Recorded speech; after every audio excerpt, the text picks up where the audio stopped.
some could result in every American spending the United States of America, the history of the world.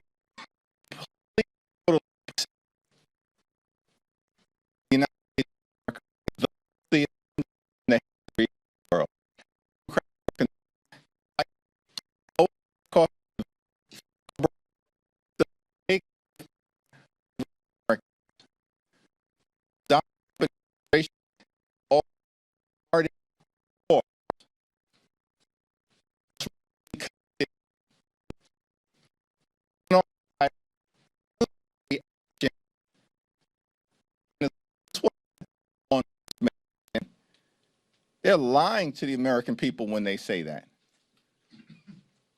It was an unprecedented military action. And yes, in fact, it is the case that Maduro is a bad guy, a dictator, someone who was not the legitimate head of government or head of state in Venezuela. We also know that the future of the Venezuelan people should be determined by the not by Donald Trump, Pete Hegseth, or Stephen Miller. Are you kidding me? These people don't even know how to run the United States of America.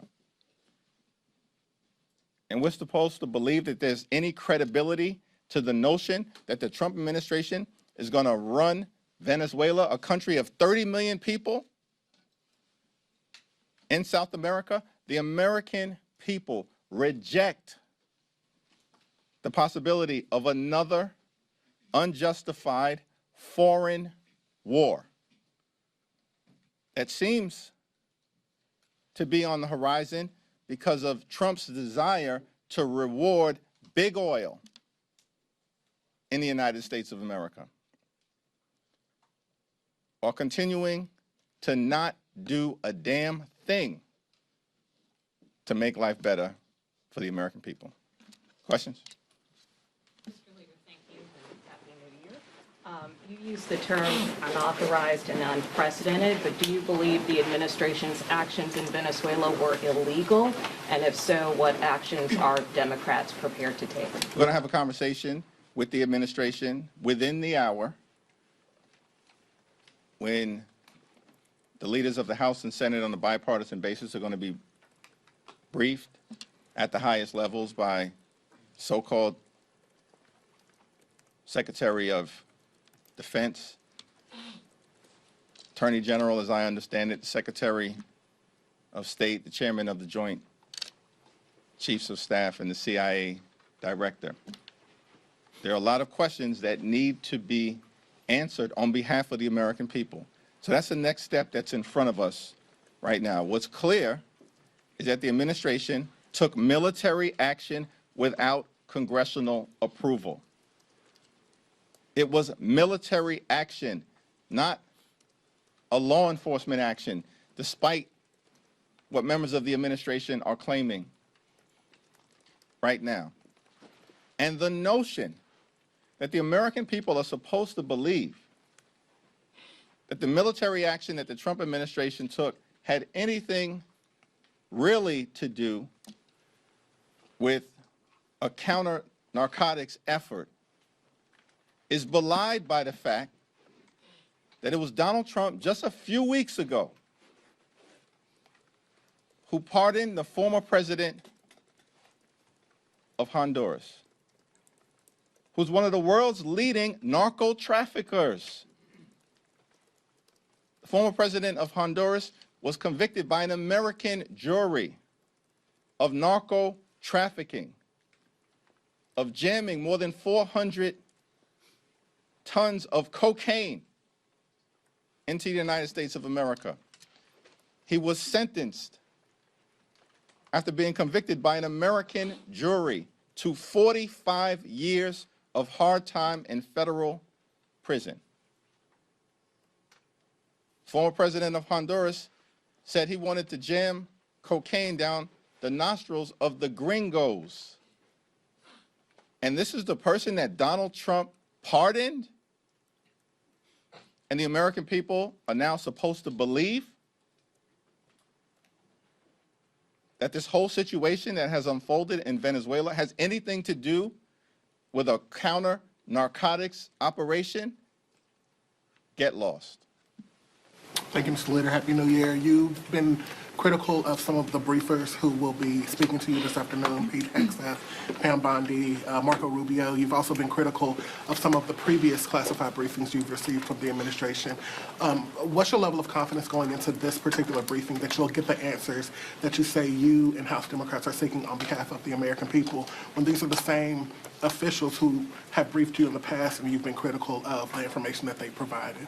House Democrats and Senate Democrats, I believe, are going to press every single member of the administration to get the answers that the American people deserve on a whole host of issues related to why this action was taken and undertaken without congressional authorization, and what are the plans moving forward now that Donald Trump says that his administration is running Venezuela.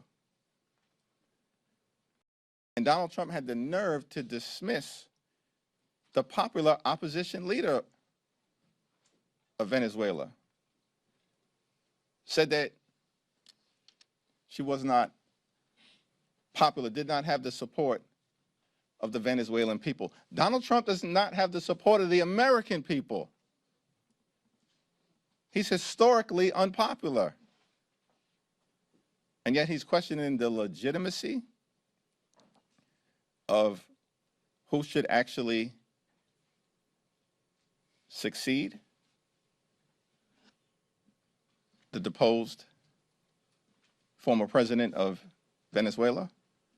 So there are a lot of questions that need to be answered today by the highest levels of the administration, and later on this week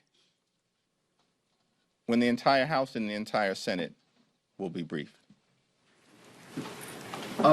President Trump has now floated the possibility of U.S. intervention in now Cuba, maybe Colombia, and Greenland. Are these issues that you expect to come up at the briefing today? Yes.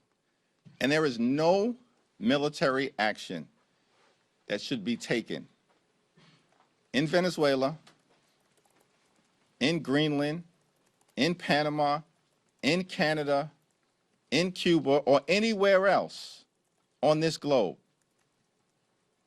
without explicit approval by the United States Congress. That's our position. And we're going to work hard to make sure that we pass the legislation necessary to deal with an administration that is clearly out of control and not focused on actually doing the things domestically that are designed to make life better for the American people. With regards to the discharge petition vote coming up later this week, do you believe that if that passes the House, it can actually become law and further bring down healthcare costs for the American people? Well, House Democrats are working hard in partnership with a handful of our Republican colleagues to make sure that we can move the legislation forward this week on a bipartisan basis to protect the health care of tens of millions of Americans, everyday Americans, middle-class Americans, and working-class Americans.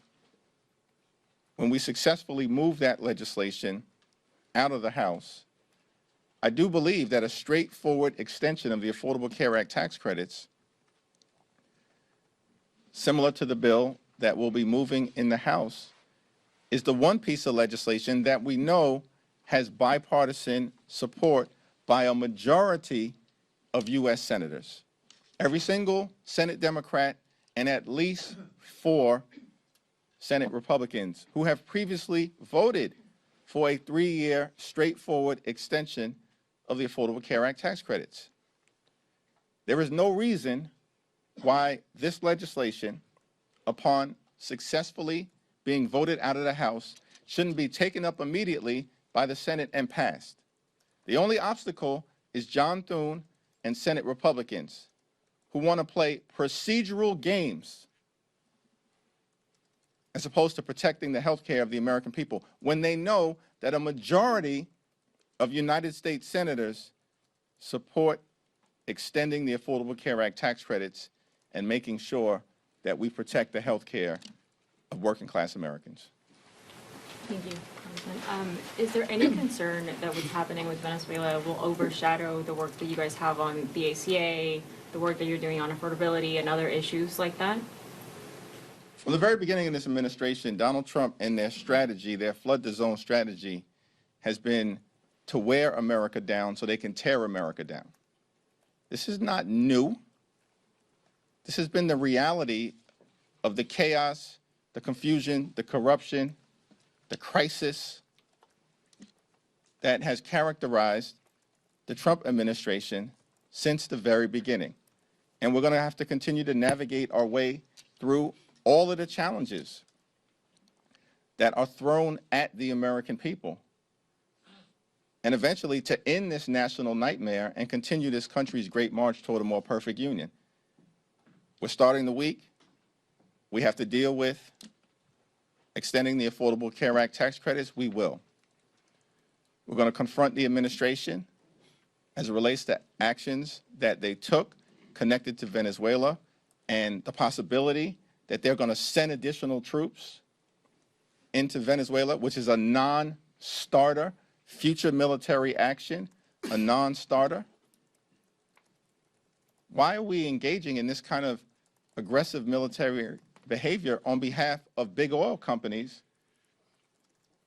that make billions of dollars of profit each and every year at the same period of time when electricity bills in the United States of America are out of control because of what Donald Trump and Republicans did in their one big ugly bill, when they decimated the clean energy economy.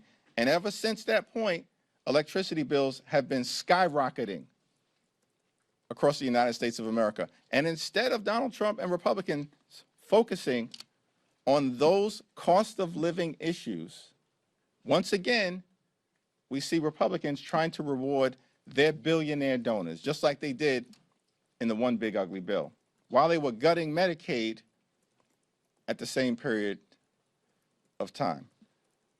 Tomorrow there'll be a hearing that we hold to mark the 5-year anniversary of January 6th, a horrific attack on the United States Capitol that was part of the MAGA extremist effort to halt the peaceful transfer of power. And these people in the administration, they want to lecture the world about democracy when they're undermining the rule of law at home, as we all will be powerfully reminded about tomorrow. And here's the other thing that has to happen this week. We're going to make clear to the American people, on the one hand, the Trump administration promised to lower costs on day one. Costs haven't gone down, they're going up. The Trump tariffs are totally out of control.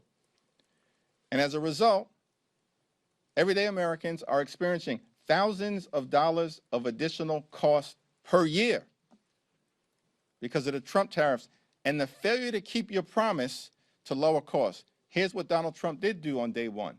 Pardoned hundreds of violent felons who brutally beat police officers on January 6th, and then released those serial criminals into communities all across the country, many of whom have reoffended in horrific ways, including rape, child pornography, and violent assault.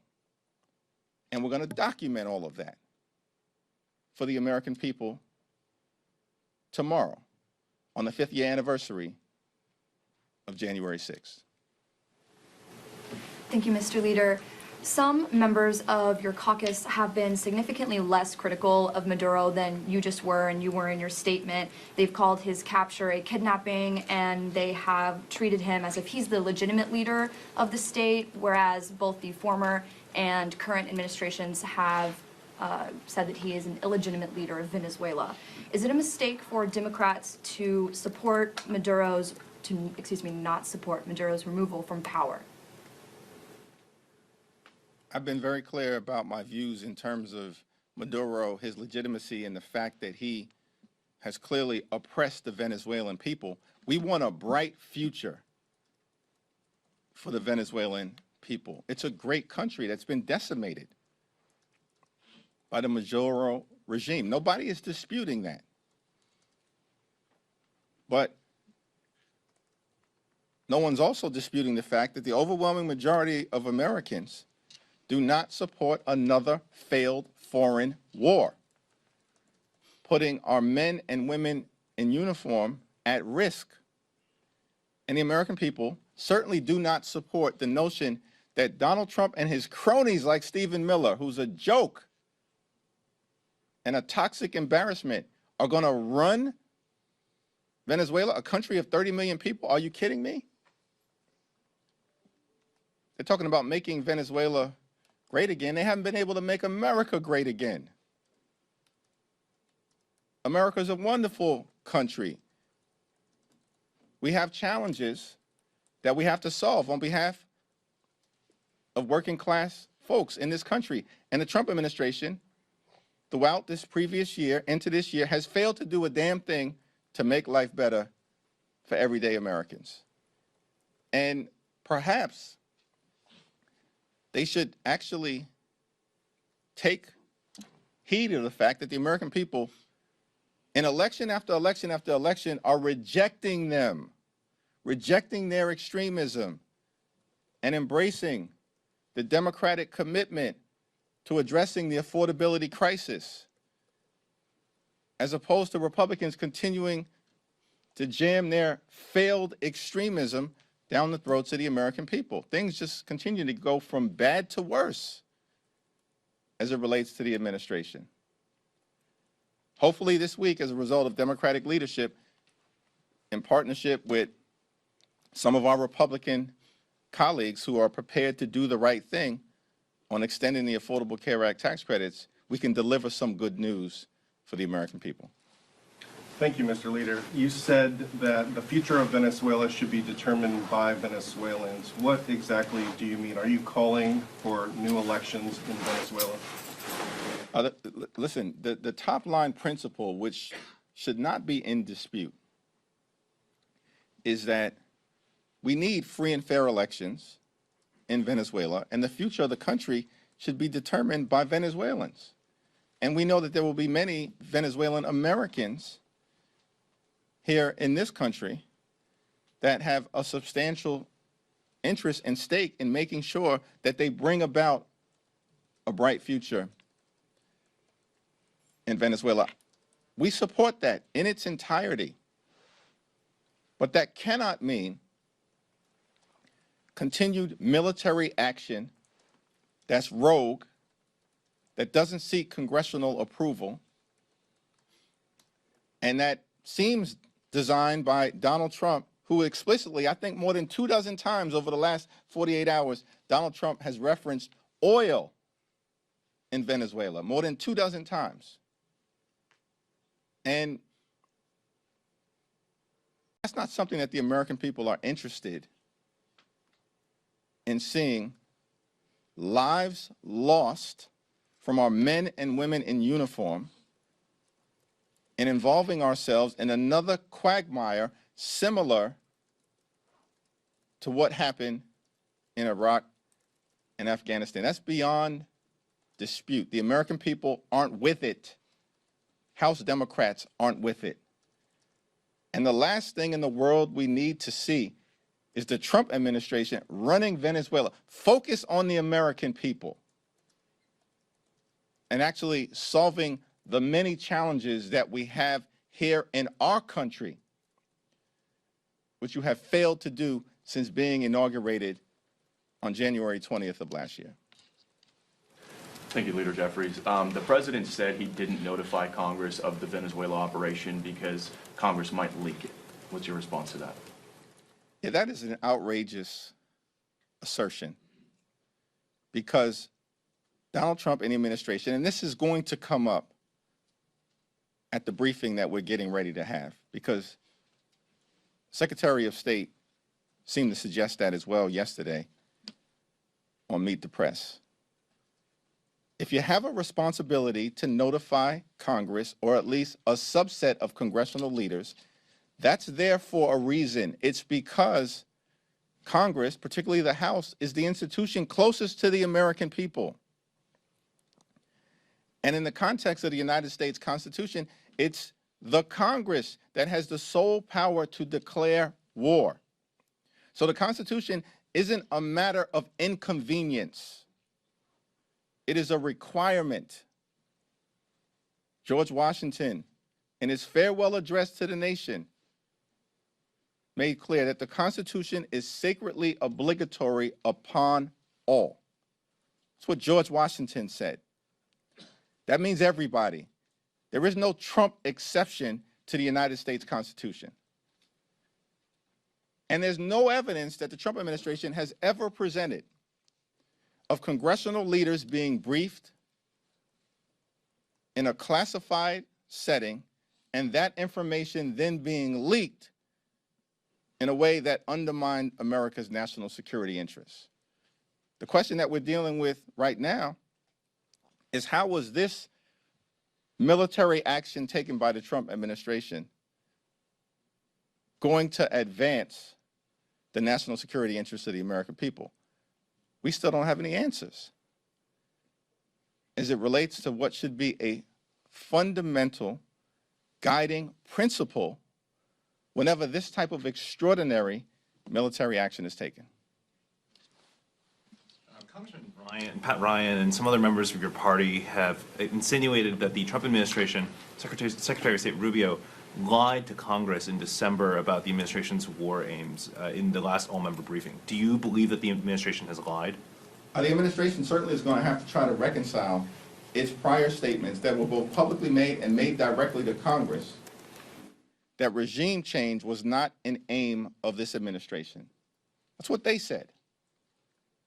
Regime change was not what was behind the military strikes that have been taking place off the coast of Venezuela for the last several months.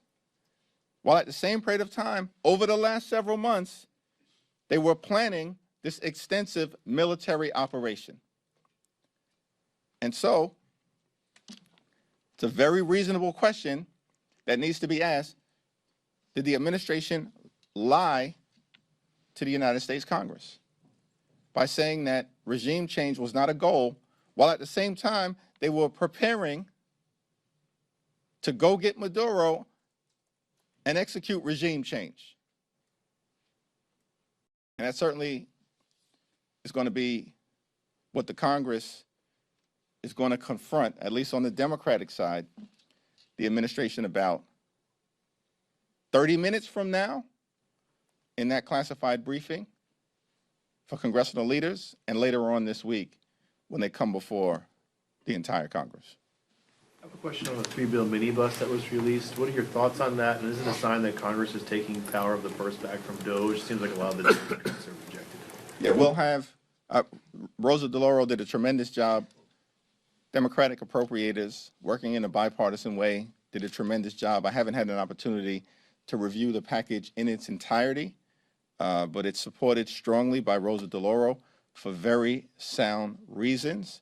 We'll discuss it on Wednesday morning as a caucus, but it's on a very positive trajectory. Thank you, Mr. Leader. Happy New Year. You mentioned the need for action and a response from Democrats, possibly legislation. Obviously, 3 Democrats last year introduced war power resolutions. Some of those could be coming up for a vote. I'm curious where you, I know you still have to talk to the caucus, but stand on those. And on government funding, there's still a defense appropriations bill. Are House Democrats having the discussion of possibly demanding withholding funds, who knows what else, in that bill to get support, Democratic support on that funding bill? Well, we'll cross the bridge with respect to the defense appropriations bill when we get to it at some point soon. We got to get these 3 current bills that will be on the floor later on this week through the House over to the Senate, and then if there's bipartisan support in both chambers, to President Trump's desk. But I think it certainly, is the case. There's real concern as it relates to the need for congressional action connected to our sole power to declare war. No further military action should be taken in Venezuela or anywhere else without explicit congressional approval. And we need to legislate that, because otherwise we certainly cannot rely upon the administration simply to do the right thing. It's going to be interesting if they try to maintain, and the Attorney General apparently is going to be in this briefing, that this is a law enforcement operation. Explain to me, I'm trying to figure this out. This is a law enforcement operation that involved an elite unit of the military, Delta Force. It involved at least 150 different military planes, aircraft, and helicopters. It involved dozens of naval ships off the coast of Venezuela. It's action that apparently involved thousands of troops in different ways throughout the region. It involved direct military strikes in Venezuela. And we're supposed to believe this was a law enforcement action? Make it make sense. It does not. It was military action without explicit approval by the United States Congress, which is why the Congress needs to act this week. Thanks. Thank you, Leader. So with the removal of Maduro from office, do you believe that the United States and Venezuela are in a safer place than they were before, or is it worse? It remains to be seen what the situation is going to be in Venezuela, because the Trump administration has no plan. In fact, Donald Trump's plan is to say to the American people, he's running Venezuela. Marco Rubio or Pete Hegseth or Stephen Miller apparently are running Venezuela. Come on. That is not a serious statement. It's a very dangerous one. And the American people want no part of the Trump administration running a different country. It's in violation of international law, the notion that the Trump administration are going to run a sovereign nation of 30 million people in South America. And so the future of Venezuela is uncertain. And there's chaos, there's danger, there's uncertainty, there's crisis that may befall the country if the situation is not managed correctly. The future of Venezuela should be determined by the Venezuelan people, period, full stop. In terms of whether America is better off, America would be better off if Donald Trump and the administration decided to actually focus on making life better for the American people, as opposed to the chaos, the crisis, the corruption that we continue to see and have seen in this country since day one of Donald Trump's presidency. House Democrats are determined to make life better for the American people. We believe in this country, when you work hard and play by the rules, you should be able to live an affordable life, a comfortable life, live the good life, not too complicated. Good paying job, good housing, good health care, good education for your children, and a good retirement. We need to lower the high cost of living. We need to fix our broken healthcare system, and we definitely need to clean up the corruption that we continue to see in real time from this administration, so we can deliver a country that actually works for everyday Americans. Thank you, everyone. Thank you, Mr.